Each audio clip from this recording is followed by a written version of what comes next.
Hello everybody and welcome back to this 1 hour AppSec video. My name is Laura Belmain and I'm going to be your coach and guide for all things application security that you can complete in just 1 hour per sprint. This is a watch along video in which I'm going to show you with a completely blank GitHub repository how to turn on automatic dependency checking so that you can monitor the security of the third-party code you include without all of that pesky effort. So what you're seeing here is a very simple public repo that I've created just for this walk along. So you can go check this out if you want. There's literally nothing there. Look at it, a little test file. So how do we set this up? Just follow along with me. So we're going to head over to the settings section. Now, if you haven't been here in a while, then there's been a lot of change actually since Microsoft took over at GitHub, and there are continually new things added. So do keep up to date.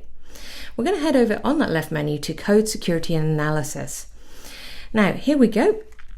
What we've got here is a whole bunch of free tools, in most cases, that we can turn on that can help our security. Now, we're going to focus on one set here.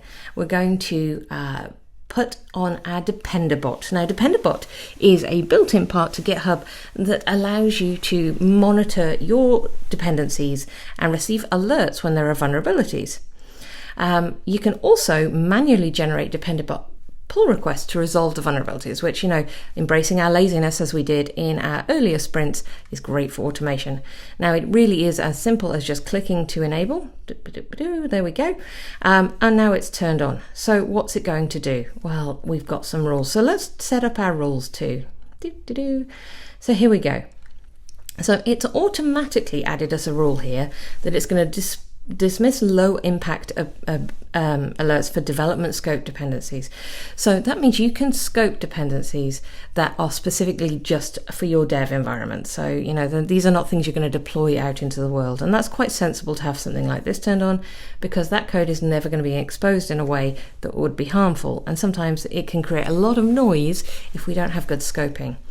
If you wanted to add a new rule, you just hit new rule at the top. You can give it a name, my new rule. So what are we going to target this alert on? It could be a scope, a manifest, a CWE, a package, severity. So what do I want to know about? So CWE, for example, if a particular CWE comes up, I might want to be told. If there is a critical, let's say, I want to be told. I think it's pretty sensible to be... doing things with critical alerts. So perhaps critical isn't what we want. We'll delete that out. Let's put low. Great. Okay. So we can dismiss alerts automatically. Now, danger, Will Robinson. Turning on this and then automatically dismissing your alerts sort of avoids the point. So this is saying that we can dismiss the alerts until the patch is available. Now, this is really contentious. If you are in a very active ecosystem where the patches are going to be available really quickly, then that can be sensible if you know the patch is definitely going to come. But if you're in an ecosystem where that patch may not come quickly, or is, you don't have any consistency over it, could be quite dangerous for anything that is of a high severity. So for lows, we're probably okay. So we'll say we'll dismiss it until the patch is available. But if you were saying critical up here, this will be very dangerous. You could also choose to open a pull request. So it's going to automatically open a pull request to fix anything that's low severity. Again, depends on the complexity of your environment of whether that's going to work for you. But you can create your rules that suit your environment, your context. So let's go back to our security code analysis and see what other things we need to configure. So we've done our rules, we've turned it on. So the other options we have are to automatically open pull requests if there is a patch available. So we can enable that. So it's now going to create a little pull request that puts the new dependency in.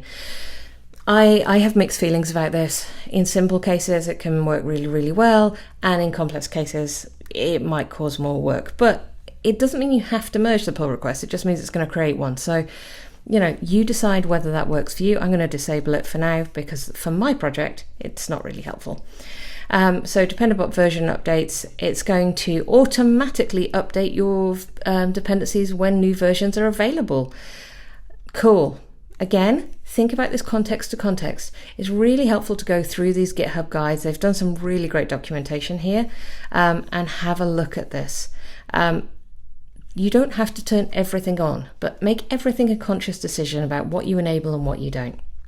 So that's it. That's all there is to getting going with automatic dependency updates and security checks in GitHub.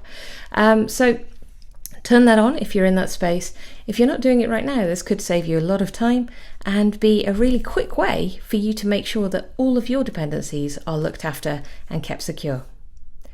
Thank you so much for joining this video today. I hope you found this useful. And if you have any comments or questions, please leave them below.